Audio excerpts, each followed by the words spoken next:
एक बार की बात है, पहाड़ियों में बसे एक छोटे से गांव में राम नाम का एक व्यक्ति रहता था।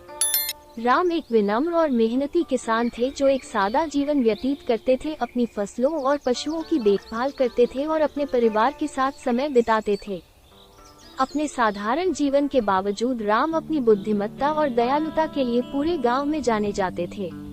जब भी गांव में किसी को जरूरत होती थी, राम हमेशा मदद के लिए हाथ बटाते थे। किसी को भी सलाह और मार्गदर्शन देते थे जिसे इसकी जरूरत होती थी।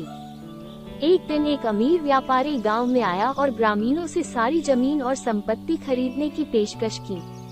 व्यापारी ने उचित मूल्य देने का वादा किया, लेकिन कई ग्रामीण बेचने से हिचकिचा रहे थे क्योंकि उनकी जमीन ही उनकी आजीविका थी। हालांकि राम ने एक अवसर देखा।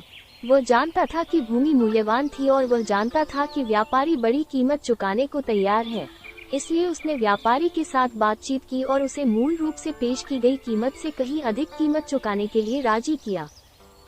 उसने जो पैसा कमाया उससे राम अपने खेत के लिए नए उपकरण खरीदने और अपनी फसलों में सुधार करने में सक्षम हो गया। उन्होंने कुछ पैसे का इस्तेमाल अपने पड़ोसियों की जरूरत में मदद करने के लिए भी किया, जो संघर्ष कर रहे लोगों को भोजन और आपूर्ति दान कर रहे थे। गांव वाले राम की बुद्धिमत्ता और व्यापार कौशल से चकित थे और वे अधिक से अधिक बार उनकी सलाह लेने लगे। राम गांव के ऋषि के रूप में जाने जाते थे, जो कोई भी पूछता उसे मार्गदर्शन और ज्ञान प्रदान करता था।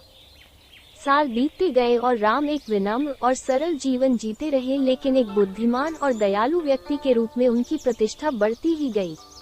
उन्होंने अपना ज्ञान अपने बच्चों और नाती पोतों को दिया और उनकी विरासत आने वाली पीढ़ियों तक जीवित रही।